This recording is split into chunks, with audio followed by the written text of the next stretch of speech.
আয়েশা বললেন দিয়ে দিলাম। ওমর ফারুক বললেন এখনো নিলাম না।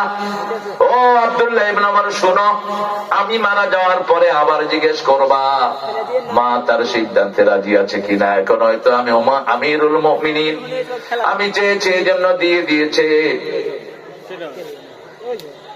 কিরে কি এত সামনে থেকে কথা কসকে? রাসূলের খুতবায় লাঠি নিয়ে দাঁড়াতেন, এখন আমাদের রকেট লঞ্চার নিয়ে দাঁড়ানো দরকার, AK-47। কারণ এখন তো লাঠির যুগ না, এখন কিসের যুগ? কথা কন না কে? রাসূল সবসময় সাথে তলোয়ার রাখতেন, আপনারা কি রাখেন? হাত পা চারটা নিয়ে খাড়াইছিল, মাইরা ফালা শহীদ হয়ে যাবো। হ্যাঁ, এত সহজ। যে যুদ্ধবিদ্যা শিখে না সে আমার উম্মত না। রাসূলের সহিহ হাদিস, যুদ্ধবিদ্যা শিখছে আফগানিস্তানরা, এখন সারা দুনিয়া তাদেরকে সেলিউট দেয়। ঠিক না বেঠিক? মোল্লারাই তো দেশ চালাচ্ছে, পৃথিবীর দ্বিতীয় দেশ এখন অর্থনৈতিক দিক থেকে। আমার দেশ পৃথিবীর 1 নম্বর দেশ হতো যদি চুরি না থাকতো, মেয়েদের বেপর দিকে না থাকতো, আর কালমা যদি ক্ষমতায় বসতো। ঠিক না বেঠিক? আফগানিস্তানের মোল্লাদেরকে জিজ্ঞেস করছে, how do you overcome your economical system? তোমাদের এই দরিদ্রতা থেকে তোমরা এত বড় পয়সা লাভ হলো কেমনে? ওখানে শুধু গাঁজা হতো আর আফিম, হেরোইনের দেশ ছিল এই আফগানিস্তান। তারা বলছে আমরা যখন ক্ষমতা নিলাম, ক্ষমতায় বসালাম, লা ইলাহা ইল্লাল্লাহু মুহাম্মাদুর, নামাজ ফরজ করে দিলাম, আযান হলো, কেউ দোকান খোলা রাখতে পারবে, অফিসে কেউ থাকতে পারবে, কোথায় যাবে? জোরে বলেন কোথায়? মেয়েদেরকে রাস্তায় বের হওয়া বন্ধ করে দিলাম, আর চুরি বন্ধ করে দিলাম। বাংলাদেশ শেষ করেছে চোরেরা। ঠিক না ঠিক? এক একটা এমপি, এই যে দরবেশ ধরা খাইছে, দরবেশকে চিনেন না? এই শয়তানের পেটে শুধু ব্যাংকের 22,000 কোটি টাকা। কিসের পয়সা এগুলো? এগুলো এক একটার পেটে ব্যাংকের 1000 কোটি টাকা। ঠিক না ঠিক? ওই সালাম বাদর 80,000 কোটি টাকা ইসলামী ব্যাংক থেকে লুট করে নিয়েছে। পয়সা এগুলো চোরের ধাড়ি এক একটা। এই বেটা মাত্র 30,000 কোটি টাকা আনছে ডক্টর ইউনূস সাহেব, আর 2 লক্ষ কোটি টাকার জন্য তিনি জাতিসংঘে প্রেয়ার দিয়েছেন। বাংলাদেশটাকে কি হারে চুষে নিয়েছ। শুধু রাস্তা থেকে বিগত 17 বছরে লুটপাট হয়েছে। অটো চালক বারান্দায় বসে থাকে, বিভিন্ন তরি তরকারি বিক্রি করে, এদের থেকে লুট করেছে 51,000 কোটি টাকা। এখন সব লিস্ট আছে, লিস্ট একজনের কাছে আছে, তিনি কে? আরো জোরে বলেন।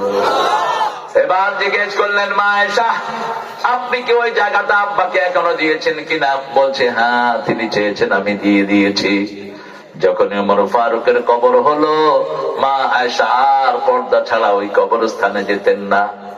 মৃত্যুর পরেও বোরকা, মৃত্যুর পরেও পর্দা করা আছে না নাই? আর আমাদের মেয়েরাও বলিলায় বাহিরে চলে যায়, চেহারা দেখায়, শরীর দেখায়, কোনো চিন্তা নাই। আপনার মেয়ে যদি বেপরদিকি থাকে, কোথায় যায় কোথায় থাকে? আপনার মেয়ে 7 বছরের থেকে মেয়ে যদি আপনার কোথায় যায় কোথায় থাকে আপনি খবর না রাখেন, আপনি দায়ুস, আপনি জান্নাতের গন্ধ নাকে পাবেন না। মসজিদে যারা যায় তাদেরকে ইমানদার বানিয়ে দেন কে? ইন্নামা ইয়ামুরু মাসাজিদ আল্লাহ, আল্লাহর মসজিদ আবাদ করবে যারা ঈমান এনেছে। কার উপর? আল্লাহর উপর আর আখিরাতের উপর। আবার আল্লাহ বলছেন, ও নবী আপনি বলে দেন, মান কানা ইউমিন বিল্লাহি ওয়াল ইয়াউমিল আখির ফালিয়ুকরিম জারা, মান কানা ইউমিন বিল্লাহি ওয়াল ইয়াউমিল আখির ফালিয়ুকরিম দাইফা, মান কানা ইউমিন বিল্লাহি ওয়াল ইয়াউমিল আখির ফালিয়াকুল খায়রান আও লিয়াসমুত। বুখারী মুসলিমের বর্ণনা। এই হাদিসটা লিখে রেখেছিল কাতার ওয়ার্ল্ড কাপে। এই হাদিস দেখে শত শত লোক মুসলমান হয়ে গেছে। হাদিসের অর্থটা হলো, তোমরা যারা আল্লাহর উপর ঈমান এনেছো, আখিরাতের উপর ঈমান এনেছো, তোমরা মেহমানকে সম্মান করবা, তোমরা প্রতিবেশীকে সম্মান করবা, হোক সে হিন্দু, হোক সে বেনমাজি। প্রতিবেশীর পেটে খাবার না থাকলে তাকে কি দিতে হবে? কথা কন না? খাবার দিতে হবে। মান আশবাআ নাফসাহু ওয়া জারুহু জায়া, যে নিজে পেট ভরে খায়, প্রতিবেশী অভুক্ত থাকে, সে মুমিন না। মুমিন হতে পারবেন না। কিয়ামতের ময়দানে আল্লাহ বলবেন, আমি ক্ষুধার্ত ছিলাম, তুমি আমারে খাওয়াও নাই, আমি পিপাসার্ত ছিলাম, তুমি আমাকে পানি পান করাও নাই। বান্দা বলবে কাইফা হাদা ইয়া রব, how could it is possible, you are thirsty, you are starving, আপনি ক্ষুধার্ত ছিলেন, এটা কেমন কথা? আল্লাহ বলবেন আমার এক গোলাম ক্ষুধার্ত ছিল, তাকে খাওয়ালেই আমাকে পেয়ে যেতে। আমার এক গোলাম কাপড়হীন ছিল, তাকে কাপড় দিলেই কাকে দেয়া হতো? কথা বল না কেন? আল্লাহকে দেয়া হতো। আমরা আল্লাহর গোলামদেরকে খেদমত করব, খুশি হবেন কে? আরো জোরে বলেন। এরপরে আল্লাহ বলছেন নামাজ কায়েম করবা, নামাজ কায়েমের আন্দোলন করব, যেই দলে নামাজ আছে সেই দল করব, ঠিক না ঠিক? রাজি আছেন তো? দেখে দেন হাত কারা কারা রাজি।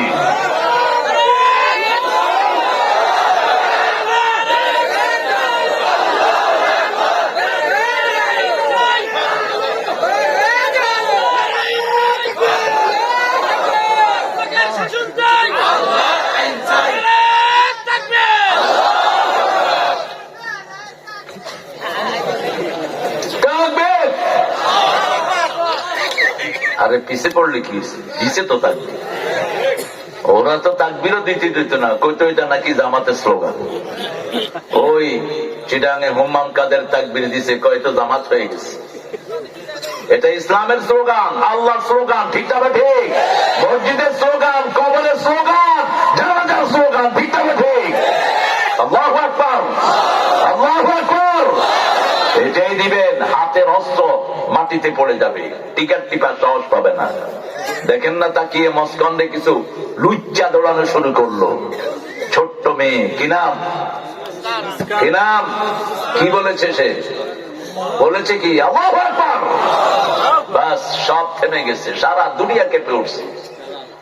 এই জন্য আল্লাহর জন্য তাকবীর দিব, কার জন্য? আল্লাহর জন্য তাকবীরের জায়গায় যাব। আমাদের ঈদ শুরু হয় তাকবীর দিয়ে, আল্লাহু আকবার, আল্লাহু আকবার, লা ইলাহা, আল্লাহু আকবার, আল্লাহু আকবার, ওয়া লিল্লাহি। এগুলো কোত্থেকে আসে এত রাতে? এই তোরা কোত্থেকে আসতেছ এত রাত? এখন আমরা মনোজাত করবো, আর ওনারা আসছে ওয়াজ শুনতে। বান্দরা মিরাজ জায়গা পাও না, ছিল কোথায় এতক্ষণ? আরে হোক ছোট ছোট, কোন জায়গায় কাটায় আসছে কে জানে। মেলা কোথায়? মেলা যাওয়ার সময় কিছু জিনিস কিনে নিয়ে যায়, গরিব মানুষেরা এখানে দোকান দিতে আসে। আমরা মসজিদ মুখী হব, 5 ওয়াক্ত কোথায় নামাজ পড়বো? যাবেন তো? যাবেন তো? আর যদি 3 জন একখানে হন, তাহলে একজনকে কি বানাবেন? ইমাম বানাবেন। জামাত ছাড়া যেন নামাজ না হয়। জামাতে নামাজ পড়বেন, 1 রাকাতে 27 রাকাতে সওয়াব দান করবেন কে? আর যদি জামে মসজিদে নামাজ পড়েন, 1 রাকাতে 500 রাকাতের সওয়াব দিবেন কে? আর যদি নিয়ত করেন আল্লাহ নামাজ পড়ছি এই গুণ গাতিতে, কিন্তু আপনি কাবার সওয়াব দিয়ে দিয়েন, তাহলে 1 রাকাতে 1 লক্ষ রাকাতের সওয়াব দান করে দিবেন কে? ইন্নামাল আ'মালু বিন্নিয়াত। আপনি নিয়ত যা করবেন সেই অনুযায়ী সওয়াব দান করবেন কে? আনা ইনদা যন্নি আবদি বি, আমার গোলাম আমাকে যা ধারণা করে আমি তার কাছে তেমন। আল্লাহু আকবার। কি নিয়ামতের আল্লাহ পেয়েছি, সে আল্লাহ বলছেন মসজিদে যদি 3 নামাজ কায়েম করো, যাকাত দাও, তোমার মনে ভয় থাকবে কার? আল্লাহর ভয়। গোলাম আজম রাহিমাহুল্লাহকে জিজ্ঞেস করলো সাংবাদিকেরা, আপনি কি বর্তমান সরকারকে ভয় করেন? তিনি বললেন আল্লাহ ছাড়া কাউকে ভয় করা জায়েজই নেই। ভয় করতে হবে কাকে? কাকে ভয় করবেন? আমরা কাকে ভয় করেছি? আল্লাহকে। এই জন্যই ওই কাঁঠাল রানী ভাগছে, ঠিক যাবে ঠিক? আমরা একজনের ভয় মনের ভিতরে রাখবো, তিনি কে? আল্লাহ বলছেন আমার ভয় যারা রাখবে, লা ইয়াখাফুনা লাওমাতা লাইম, আল্লাহর পথে আসলে কোন নিন্দুক আপনাকে নিন্দা করবো, ওই ভয় আমরা করি। সবকিছু বাদ দিয়ে 5 ওয়াক্ত নামাজ মসজিদে পড়বেন তো? কত দরবেশ আল্লাহর ভক্ত নবীজির উম্মত এই মসজিদে করে রে ভাই কোরআন তেলাওয়াত, আমি তাদের সাথে কেঁদে কেঁদে আল্লাহর নাম জপতে চাই, আল্লাহর নাম জপতে চাই, মসজিদের পাশে আমার। আল্লাহ মসজিদকে আমাদের হৃদয়ের সাথে বেঁধে দেন, জোরে বলেন আমিন।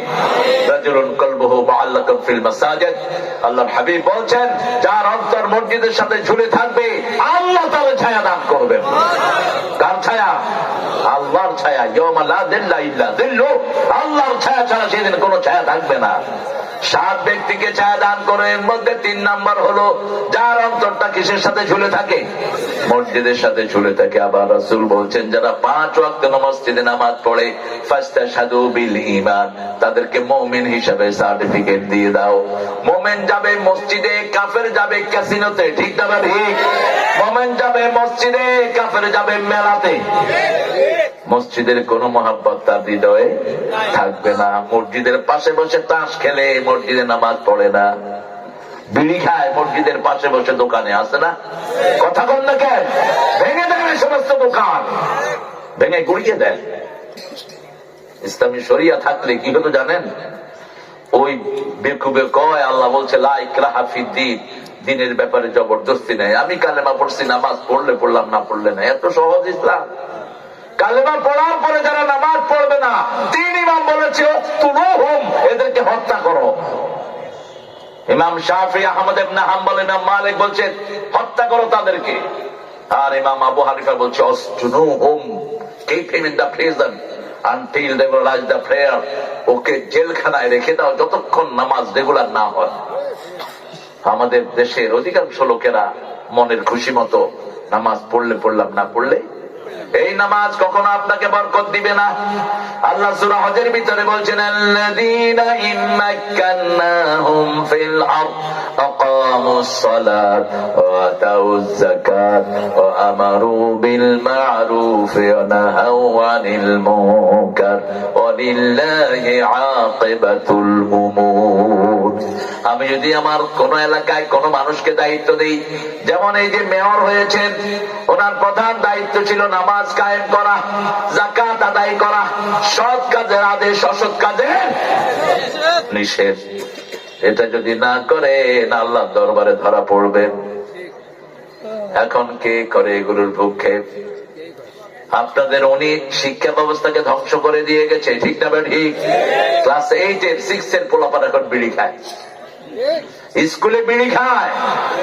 কলেজের কথা নাই বা বললাম, ছেলে মেয়ে গলায় হাত ধরে হাঁটে কলেজে। আর ইউনিভার্সিটি গুলোতে দেখার মতো কোন দৃশ্য নাই। কি নোংরা হচ্ছে ইউনিভার্সিটি, কিভাবে সব পড়াশোনা করে একটা ছেলে মেয়ের চরিত্র শেষ। রাতের বেলা এখন ইন্টারনেট অ্যাক্সেসের ভিতরে কি দেখে পোলাপান। 5টা সুন্নত নিয়ে ঘুমাতে যাব, কয়টা? 5টা। বিছনায় গিয়ে ইন্টারনেট অন করবা না, তাইলে কুফরের মৃত্যু হবে। ইন্টারনেটে রাতের বেলায় খারাপ বেশি না ভালো বেশি? জোরে বলেন, খারাপ বেশি। কেন এটা ওপেন করো? কেন তোমার ইন্টারনেট, তোমার ফেসবুক আইডি থাকতে হবে? কেন? Why did you keep it? কেন রাখছো এটা? বহু মানুষ তো এটা রাখে নেই, চলছে না তাদের। এই ঘোড়ার ডিমটা আমারও না, আমার চলছে না। কেন রেখেছো এটা? আর হুজুররা এখন ক্যামেরা নিয়ে এই ঘুরে, মাশাআল্লাহ। অথচ রাসূল বলছেন আল মুসাওয়ারুন কুল্লুহুম ফিন্নার, যেগুলো ছবি বেশি উঠে এগুলো জাহান্নামী। আশাদ্দু আযাবান ইয়াউমাল কিয়ামাহ আল মুসাওয়ারুন, কিয়ামতের ময়দানে অধিক শাস্তির সম্মুখীন হয়ে যাবে যারা ছবি তোলে। সেলফির জ্বালায় কোথাও গেলে পাগল করে ফেলে। এই হাদিসগুলো পড়েই না, হুজুররাও কয় না, কারণ হাতে ইউটিউব হুজুর, ওই হুজুর, এই হুজুর। বাথরুমে গেলেও ক্যামেরা লাগবে। হুজুর এখন বাথরুমে ঢুকিতেছে, হুজুর এখন ওমরায় আছে। আসগর হুজুরের সাথে 3 জন খাদেম, 2 জন হলো ক্যামেরাম্যান, আর একজন হলেন হুজুরের তলপি বাহক। রাসূলকে আল্লাহ বলছেন, আসগর বলছে হাদিসটি, বাল্লিগ মা উনজিলা ইলাইকা মির রাব্বিক ফাইন লাম তাফআল ফামা বাল্লাগতা রিসালাতাক আল্লাহু ইয়াসিমুকা মিনান নাস। তোমার পুলিশ লাগবে, থুতু মারি পুলিশের মুখে, আল্লাহ হেফাজত করবেন, ঠিক কিনা? কথা বলেন না কেন?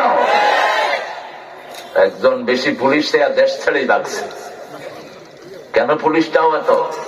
আল্লাহ বলছেন যা দিয়েছি মানুষের কাছে পৌঁছে দাও, যদি না দিলা তোমরা নবু যে দায়িত্ব নিয়ে আসছেন সেটা পালন করলা না। আর তুমি যখন দাওয়াত দিবা তোমাকে হেফাজত করবেন কে? লক্ষ লক্ষ মানুষ হেফাজতের ব্যবস্থা আল্লাহ করে দেয়, ঠিক না বেঠিক? এই জন্য ঘুমের সময় 5টা সুন্নত নিয়ে যাব, রাজি আছি? প্রথম 5 ওয়াক্ত নামাজ কোথায় পড়বো? এই যে এসা পড়ছেন মসজিদে, আর ফজর পড়বেন, মধ্যখানের সময়টা নামাজ লিখে দিবেন কে? আল্লাহ লিখে দিবেন। ওযু করে ঘুমাতে যাব, কি করে? ওযু করে। রাসূল বলছেন যারা ওযু করে ঘুমাতে যায় আল্লাহ তাদের রূহটাকে আল্লাহর আরশের সামনে সিজদা দেওয়ার অনুমতি দিয়ে দেয়। যারা ওযু করে ঘুমাতে যায় তারা ডান কাত হলে ফেরেশতা বলে আল্লাহ তাদেরকে মাফ করে দেন, বাম কাত হলে বলে আল্লাহ তাকে মাফ করে দেন। 2 নম্বর আয়াতুল কুরসি পড়বো। কোন আয়াত? তাহলে একটা বডিগার্ড ফেরেশতা নিয়োগ করে দিবেন কে? আর সবচেয়ে ছোট ফেরেশতার সাইজ কত? কেউ শুনেন না? কাছে কি শুনেন? সবচেয়ে ছোট ফেরেশতার সাইজ কত? উহুদ পাহাড়। কোন পাহাড়? উহুদ পাহাড় 10 মাইল লম্বা, 2.5 হাত চওড়া। এরকম ফেরেশতা যদি একটা আপনার ঘরে থাকে শয়তান ঢুকবে? এরপরে 3 নম্বরে কুল হুয়াল্লাহ 3 বার, নাস 3 বার, ফালাক 3 বার। 4 নম্বর মা ফাতেমার আমল। মোল্লা আলী কারি হানাফি মাযহাবের একজন বড় ইমাম আমাদের উপমহাদেশে, তিনি বলছেন এই আমলটা যারা করবে তাদের সব ক্লান্তি আল্লাহ দূর করে দিবেন। কোথাও থেকে ক্লান্ত হয়ে আসলে আগে ওযু করবেন, ক্লান্তি দূর করে দিবেন কে? ওযুর শেষের পানি খাবেন।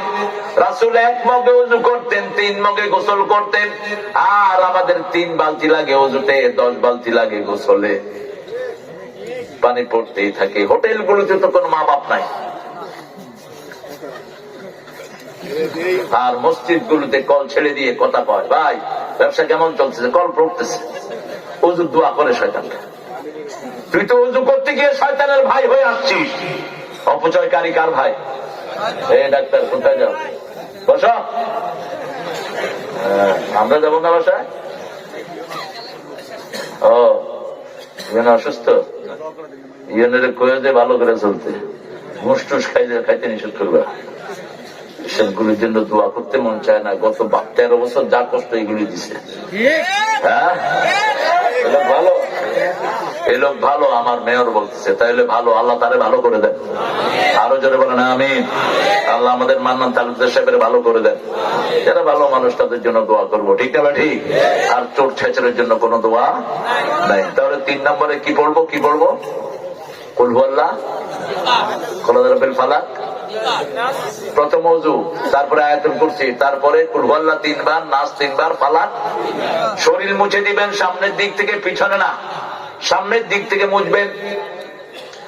4 নম্বর সুবহানাল্লাহ 33 বার, আলহামদুলিল্লাহ 33 বার, আল্লাহু আকবার 34 বার। এটা মা ফাতেমাকে আমল দিয়েছেন। তিনি রাসূলের কাছে গিয়েছেন কাদের ছেলের জন্য, হাতে ঠোস পড়ে গেছে। ত্রিভুবনের সরদারের মেয়ের হাতে ঠোস। আর আমাদের সামান্য মেম্বার 100 কোটি টাকার মালিক, এমপি 1000 কোটি টাকার মালিক, ঠিক না? ঠিক। বেলকুচিতে আসলাম, আপনাদের এমপি সাহেব আমার স্টেজে, বিকাশ এমপি, মোমেন মন্ডল, অনেক মানুষ, এডিশনাল এসপি স্টেজে, সোহেল ছিল, সোহেল, লক্ষ লক্ষ মানুষের মেলা।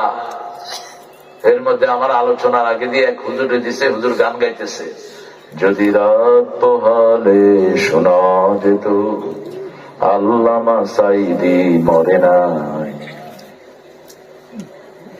এখন মোমেন মন্ডল হুজুর হইল কি? এটা কি কইল? আমি কইলে গান গাইল। কয় না, এসপি কয় অ্যারেস্ট করো। আমি বলছি এটা তোমার অফিস, গায়ে হাত দিয়ে দেখো, এই মানুষ চামড়া তুলে ফেলবে তোমার। হ্যাঁ, এত সহজ ভাবো কেন? উঠায় নিয়া জেলখানায় পিটাইতে পারো, খুব থানায় পিটাইতো, আর না, আর সেদিন দেবো না আমরা, ঠিক না? বেটি, অন্যায় ভাবে কোন ছেলেকে উঠায় নিতে পারবে না। আমরা এতদিন ভদ্র ব্যবহার করছি তোমাদের সাথে, কিন্তু তোমরা ভদ্র ব্যবহার উপযুক্ত ছিল না। এখন ওই ছেলে দাঁড়িয়ে আছে, আমি বললাম আরেকটা গাও। না না না, আর গাইতে হবে না। আবার কোনটা গায়ে বসে কে জানি। বললাম এত ভয় মিয়া, এত ভয় তোমাদের, সময় আসবে কিচ্ছু করতে পারবা না। আল্লামা সাইদির ভাষায় বলতে হয়, আমাকে যদি খুন করা হয় অথবা মেরে ফেলা হয়, আমার রক্ত এক বছর না যেতেই জ্বলে পুড়ে এদেরকে ছাই ভস্ম করে দিবে। 14ই আগস্ট তাকে মেরে ফেলা হলো বিষ প্রয়োগে। 1 আগস্ট জামাত নিষিদ্ধ, 5ই আগস্ট তারা উধাও। জামাত তো দেশেই আছে, ঠিক না ঠিক? কোথায় আছে? কোথায় আছে গো? সব দেশে। কোথায় আছে? দেশে আছে। ওরা কই? ওরা কই? এখন আমি কই যামু, কেমনে আর বিরিয়ানি খামু? একজনের কাছে চাইবেন। কার কাছে? একজন। কত নিখুঁত বিচারক। সুবহানাল্লাহ, সুবহানাল্লাহ। কত ছোট্ট ছোট্ট ছেলে ঘর হারা, বাড়ি হারা, পা হারা, মা হারা, বাপ হারা, দুধের শিশু পর্যন্ত এদের থেকে রেহাই পায়নি। এই যে হেলিকপ্টারে গুলি করেছে, মা শিশুকে দুধ পান করাচ্ছে আমার বাসার পাশেই পাড্ডাতে। মা দেখে যে শিশু দুধ টানে না, হাতের নিচে হাত দিয়ে দেখে যে রক্ত পড়ছে মাথা থেকে। একটা দুইটা ঘটনা না, কয়টা বলবো আপনাদের। ক্লাস 8-এর একটা ছেলে শিবিরের কর্মী ছিল, রিক্সা চালাচ্ছিল। এই তো জানে, যখনই মিছিল বেরোইছে দুপুরের ভাত ঠেলে থেকে সে কয় যে আল্লাহর ডাক আসছে, আমি ভাত খাবো না। রাস্তায় আসার সাথে সাথে পুলিশ তার কপালে গুলি করেছে। কোন রিক্সা নাই। 4 তারিখের ঘটনা। দূর থেকে এক মধ্যবয়সী রিক্সাওয়ালা আসছে। ছেলেরা বলছে, বাবা আমাদের রুগীটাকে আপনি একটু হসপিটালে নিয়ে যান। রিক্সাওয়ালা তাকিয়ে দেখে তার একমাত্র ছেলে গুলি খাওয়া। এই সময় বিবি ফোন করেছে, তোমার ছেলে কোথায়? তোমার ছেলে ভাত খেতে বসেছিল, তাকবীর স্লোগান শুনে উঠে গেছে, কোথায় তোমার ছেলে? বাবা জবাব দিচ্ছে, ছেলের লাশ আমার রিক্সায়। একজন সব রেকর্ড করেছেন, ঠিক না ঠিক? হেফাজতের মিছিলে এসেছে আর ফিরে যায়নি, এরকম হাজার হাজার ঘটনা আছে না নাই? আর যারা যাদেরকে ঝুলিয়েছ প্রত্যেকেই ঠান্ডা মেজাজে শাহাদাতের তামান্না নিয়ে চলে গেছে। কাদের মোল্লাকে প্রথম ঝুলানো হলো। তিনাকে যখন ফাঁসিতে নিচ্ছে তিনি বলছেন, জল্লাদদেরকে হাত ছেড়ে দাও। বলছে, স্যার এটা নিয়ম। বলছে, আমি নিয়ম মানি না, আমি নিজের ইচ্ছায় যাব। ওটা ফাঁসির দড়ি নয়, ওটা জান্নাতের সিঁড়ি। কার কাছে চাইলেন? আল্লাহর কাছে। 2 রাকাত নামাজ পড়লেন, গোসল করলেন, 2 রাকাত নামাজ পড়লেন, লম্বা দোয়া করলেন, কালেমা পড়তে পড়তে গেলেন, মুচকি হেসে দিয়ে বলছে, লা ইলাহা ইল্লাল্লাহু মুহাম্মাদুর রাসূলুল্লাহ। দুনিয়ার জীবন শেষ। রাসূল বলছেন, কালেমা তার আগের সব গুনাহ মাফ করে দেয়। এই যে কালেমা পড়লেন, আগের সব গুনাহ কি পড়েন? লা ইলাহা মুহাম্মাদুর। আর মৃত্যুর সময় যে কালেমা পড়ে তার চিরস্থায়ী জীবন সুখের করে দেন কে? আল্লাহ। প্রত্যেক সালাউদ্দিন কাদের চৌধুরীকেও ফাঁসি দেওয়া হয়েছে। কল্পনাই করতে পারেন এই লোকটা, তাকে ফাঁসি দেওয়া হবে। এরকম প্রত্যেকের পিছনে এক একটা ইতিহাস আছে। আমরা শুধু আল্লাহর দিকে তাকিয়ে আছি, ঠিক না ঠিক? আমাদের একমাত্র ভরসা কে? সেই ভরসা মসজিদে গেলে বাড়ে না কমে? 5 ওয়াক্ত যারা মসজিদে যায়, রাসূল বলেছেন আল্লাহ তাদের জন্য জান্নাত সাজিয়ে দেয়। আমরা 5 ওয়াক্ত যাব তো? যাব তো? চল রে কাবার জিয়ারাতে, চল নবীজির দেশ। কোন কবি? আর ঠাকুর কি দিয়ে গেছে? ঠাকুর যা দিয়েছে সেটার ভিতরে শিরক ভরা, ঠিক না ঠিক? আমারও পরানো যাহা চায়, মন যেটা চায় সেটা করা জাহান্নামীদের কাজ। আম্মা মান খাফা মাকামা রাব্বিহি ওয়া নাহান নাফসা আনিল হাওয়া ফাইন্নাল জান্নাতা হিয়াল ওয়া আম্মা মান তাগা ওয়া আসারাল হায়াতাদ দুনিয়া ফাইন্নাল জাহিমা হিয়াল মাওয়া। যে তাগুত হয়, দুনিয়ার জীবনকে প্রাধান্য দেয়, আল্লাহ জাহান্নাম তার বাড়ি বানায় দেয়, ঠিক না ঠিক? এটাকে মুসলমান করা যায়, একটা শব্দ চেঞ্জ করে দিলে মুসলমান হয়ে গেল।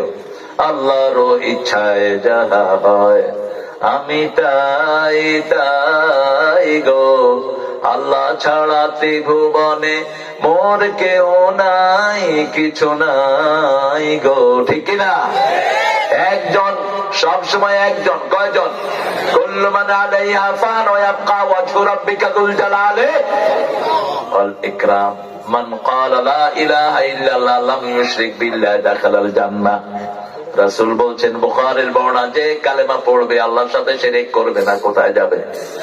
কোথায় যাবে? জান্নাতে যাবে। তাবিজ কবজ ঝুলাবো না, কোন খুনকারের খুনকারিতে বিশ্বাস করব না। ওই যে জাদু টোনা করে না কিছু লোক, কথা বল না কেন? সিরাজগঞ্জে নাই বোধহয়, হ্যাঁ?